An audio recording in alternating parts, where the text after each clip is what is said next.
Boa noite, meus irmãos, a paz do Senhor a todos, sejam todos bem-vindos aqui ao nosso canal. Muito obrigado a você que tem curtido, comentado, compartilhado os nossos vídeos e a você que tenha interesse, desejo nos seguir para acompanhar mais de perto o nosso material.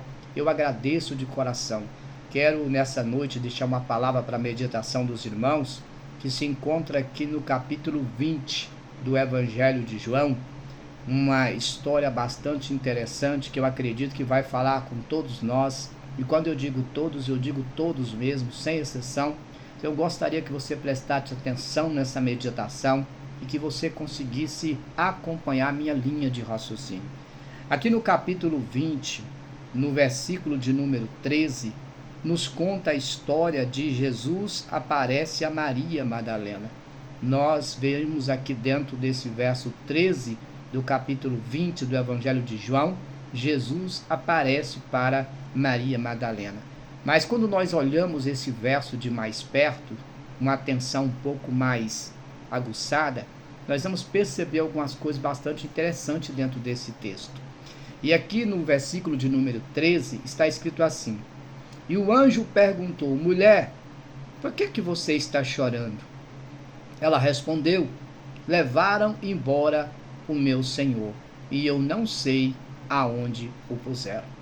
Aqui dentro desse texto, nós vamos ver duas coisas bastante importantes. Primeira, a preocupação do anjo com Maria. Mulher, por que você está chorando? Às vezes você está aí sofrendo, passando uma luta terrível, passando por dificuldade, passando por privações, desejando até mesmo não permanecer mais nesse mundo, devido às dificuldades que você está enfrentando. Você entra e você sai, e ninguém está nem rasgando. Ninguém pergunta, ninguém se importa, ninguém para te perguntar, está tudo bem, como é que você está, você precisa de alguma coisa. Porque o mundo que nós vivemos hoje é um mundo onde se valoriza as coisas e se despreza-se o ser humano. Onde os bens materiais ganharam mais valor do que as pessoas que são feitas de carne e osso. Aqui dentro desse texto, o anjo vai perguntar para Maria: Mulher, por que você está chorando? Às vezes você está aí no desespero, na angústia, achando que todo mundo te esqueceu, que Deus não te ama, que Deus não está nem aí, que Deus não se importa. Mas nesta noite eu quero dizer para você, Jesus mandou dizer para você: por que você está chorando? Pastor, por que Deus quer saber o motivo de eu chorar? Simples. Porque dependendo na onde você está e por quem você está chorando, o seu choro pode ser em vão, o seu choro pode ser inútil, pode não acrescentar nem diminuir nada. Mas se você estiver chorando no lugar certo, você pode ter certeza que as tuas lágrimas serão correspondidas e você vai receber o resultado. E qual é o lugar certo de chorar, pastor? Aos pés do Senhor. Chorar para Deus. Quem chora para Deus, jamais chorará em vão. A segunda coisa que nós vamos observar aqui dentro desse verso 13 é que Maria vai dizer: levar o corpo do meu Senhor, eu não sei onde puseram. Aqui dentro dessa parte B, Maria vai cometer dois erros gravíssimos. Primeiro, ela esqueceu da promessa que Deus havia feito. Primeiro erro que ela comete, ela esquece da promessa que Deus havia feito. Deus disse para os seus discípulos e para todos aqueles que estavam à sua volta, e Maria era uma daquelas que estava à sua volta, que ele iria padecer, mas ao terceiro dia ele ressuscitaria novamente, que a morte não o venceria, que a morte não seria o seu fim. E Maria esqueceu dessa promessa. E o motivo dela estar chorando é porque ela não encontrou o corpo do Senhor. Ela não estava chorando porque Jesus morreu. Ela estava chorando porque não encontrou o corpo do Senhor. Talvez, meu irmão, você não está chorando pelo que morreu, mas você está chorando por não ter encontrado aquilo que você buscou. Mas calma, ainda há tempo, ainda há esperança, ainda há solução para o teu problema. Basta você aprender a fazer o que é certo. Segundo erro que Maria vai cometer aqui, é que Maria esqueceu, é que o corpo de Jesus, assim como o corpo de Moisés, é inviolável. E significa o que, pastor? que ninguém pode usurpar do corpo dele. Ninguém podia roubar o corpo dele. Afinal de contas, se tratava do Filho de Deus.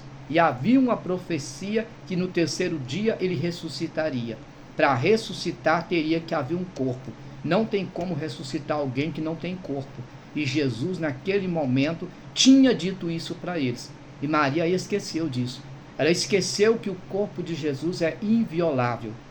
Ela esqueceu que Jesus está acima de tudo e de todos. Ela esqueceu que Jesus era o Filho de Deus. Ela esqueceu que Jesus é o caminho, a verdade e a vida. Ela esqueceu que Jesus veio a este mundo por um propósito. Ela esqueceu que Jesus era a solução dos nossos problemas. E quando ela esquece disso, ela cai em desespero, ela cai em pranto. Ela começa a chorar, porque ela não vê o corpo do seu Senhor. Ela não consegue ver o corpo do seu Senhor.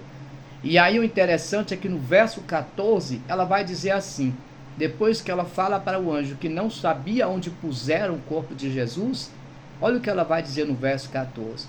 Depois disso, ela virou para atrás e viu Jesus ali em pé, mas não o conheceu.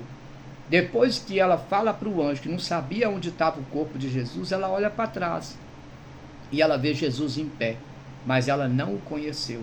E aqui vai a terceira lição dessa noite que eu quero que você aprenda. O que mais Jesus precisa fazer para você o reconhecer?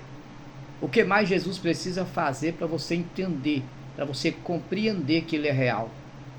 O que mais ele precisa operar na tua vida ou na vida de quem você ama para provar a existência dele? Todos os dias nós pedimos a Deus um sinal da existência dele.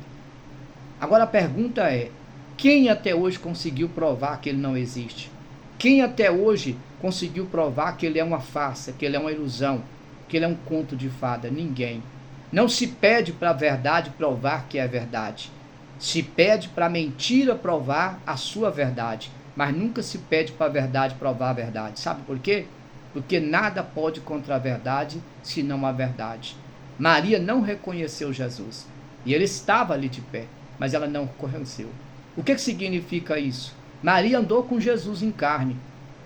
O andar com Jesus em carne aqui representa o tempo da lei, que você andava com o sacerdote, dependia do sacerdote, tinha que estar aos pés do sacerdote, tinha que bajular sacerdote, tinha que sustentar sacerdote, tinha que enricar sacerdote, tinha que aceitar os desvaneios do sacerdote, tinha que aceitar a luxúria do sacerdote, tinha que aceitar os desmandos do sacerdote, tinha que aceitar a vaidade do sacerdote, não podia questionar nada, não podia. Mas a Bíblia diz que depois que Jesus ressuscitou e ele vem até Maria, a coisa muda. Porque no verso 15 é o que ele diz. Então Jesus perguntou, mulher, por que você está chorando? O que é que você está procurando?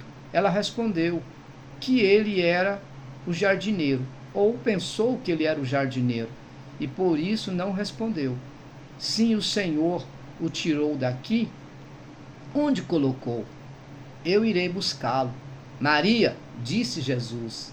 Ela virou e respondeu em hebraico, Rabi, esta palavra que disseste, mestre, essa palavra quer dizer mestre.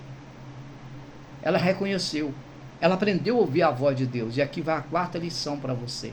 Quando é que você vai aprender a ouvir a voz de Deus? Quando é que você vai aprender a escutar a voz de Deus? Não a voz do profeta, não a voz do sacerdote, mas a voz de Deus. A lei aqui representa o período que Maria andou com Jesus quando ele estava vivo. A graça representa o encontro de Maria depois que Jesus foi ressuscitado.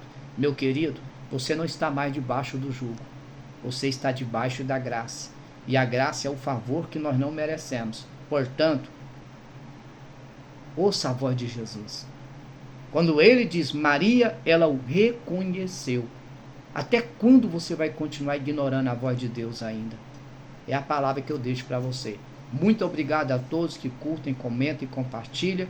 Querendo Deus, amanhã estamos de volta em nome de Jesus. Fique com Deus.